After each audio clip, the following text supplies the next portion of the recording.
Hello everyone and welcome to the video. Today we're going to be discussing all things recovery and what goes into my recovery and ensuring my body is primed for training. I get a lot of questions on how I can train so much and not overtrain and sustain injuries.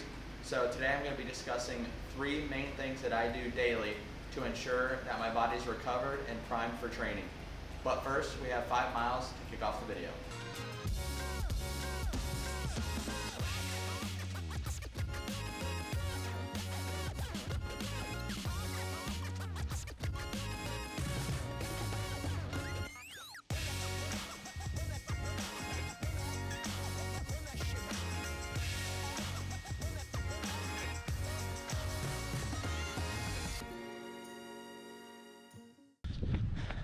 So the first point I want to discuss when it comes to ensuring my body is able to take on this much volume is that, one, I'm keeping my easy runs in zone 2 to low zone 3.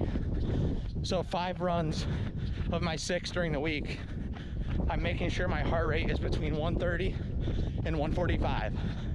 So really managing effort level, not putting too much stress on the body. The second point in that is we have to make sure we're not increasing mileage too quickly. So generally, I only will increase mileage between 5 to 7 miles a week in a prep, and that's on the high end. So last week I ran 52 miles. This week, probably gonna run anywhere from 55 to 57 miles. So slowly increasing week by week, building up during this prep. I know that my body's capable of handling 60 to 70 mile weeks just based on past training, marathon preps.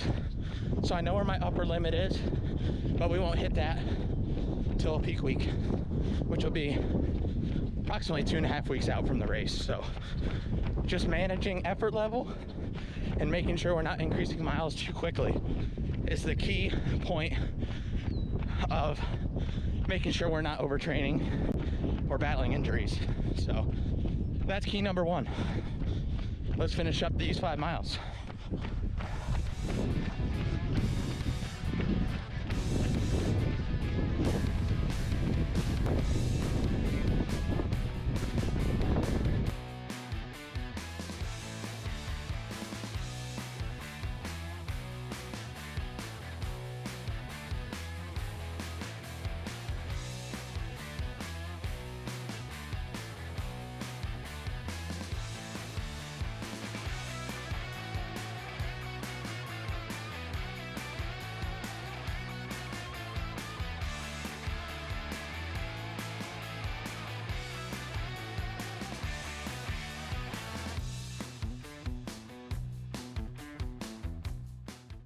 All right, that's our workout, 5.10 miles at an 8:56 pace, 45 minutes, 30 seconds, and our heart rate was averaging 140 throughout the workout.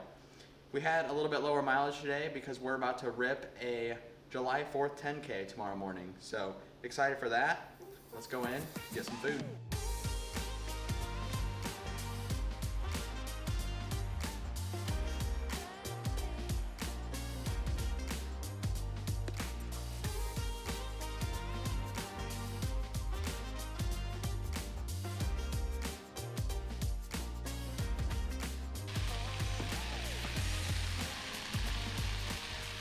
We just got in from our run and made our post-run meal, which brings me to my second point when it comes to recovery and ensure your body is primed to take on training. So we want to make sure we're eating enough calories, and I think the majority of runners out there are under-fueled. So it is important that we are hitting our calorie goals as well as our protein and carbohydrate goals to help us fuel. So what I got post-run is a half a cup of rice, about 200 grams of chicken breast, and then I have some spinach, green pepper, and shredded carrots mixed in just to give me a little bit of those micronutrients and just making sure I'm getting in my vegetables for the day. I also have a piece of homemade sourdough with a little bit of Kerrygold butter on top. Again, just making sure we're getting in enough carbs to continue fueling us throughout the day and replenishing what we lost in this past workout. I also have some electrolytes and creatine I always take those immediately after a run just to replenish the electrolytes and sodium that we lost in sweat. So point number 2, again, is just making sure we're getting in enough calories every day to support the volume of training that we're doing. I like to make sure I'm hitting at least 3,000 calories a day, and then about 180 grams of protein, as well as 400 grams of carbs. The third factor when it comes to recovery that I want to discuss with you is mobility and a stretching routine. I try to get at least 15 minutes of stretching in each and every day, and I'm going to take you through 3 of my favorite stretches to keep my hips and legs mobile throughout all the volume of training. So the first one I'm going to show you is an IT band stretch.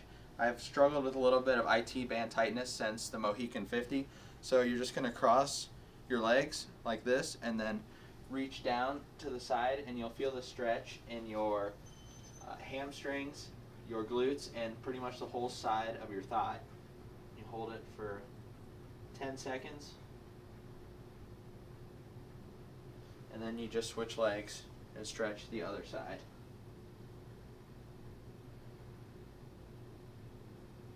The second stretch I like to include in my routine each day is a hip stretch. All you need is a couch or a chair, and you're going to put one leg up on the couch or chair and get in this position, and then you're just going to lean into this hip a little bit. Just lean forward. The more you lean, the more you're going to feel it stretching the hip flexor, and you're just going to hold that for 5 to 10 seconds, and then you're going to switch legs. Same thing, lean into that hip a little bit, really feel it right here in that hip flexor, and then relax. The third and final stretch that I like to include each day is another hip stretch. So we're going to get in this position, drop a leg back, keep it straight, and then keep this at a 90-degree angle, and then you're going to take your elbow and pull it down to your ankle, and you're going to hold that. You should feel it in your hamstring, hip, and your glute. Hold that. You can even do some rotations with it. You can go do some rotations and open up that hip, and we'll switch legs. Hold it for 5 to 10, trying to reach that elbow as far down as we can towards that ankle. Do some 2 rotations, and that's it. I include those 3 stretches in pretty much every mobility routine that I do. I'll also include some other ones to go along with those, but those are the 3 staples that I use each and every day to keep the hips and legs loose throughout all of the volume of training that we're doing. A bonus tip when it comes to recovery is to do some type of heat therapy, whether that be a sauna or, in this case, a hot tub. I like to put the jets on the sore muscles, and the hot water helps increase blood flow to get rid of that inflammation, and it sure does feel nice.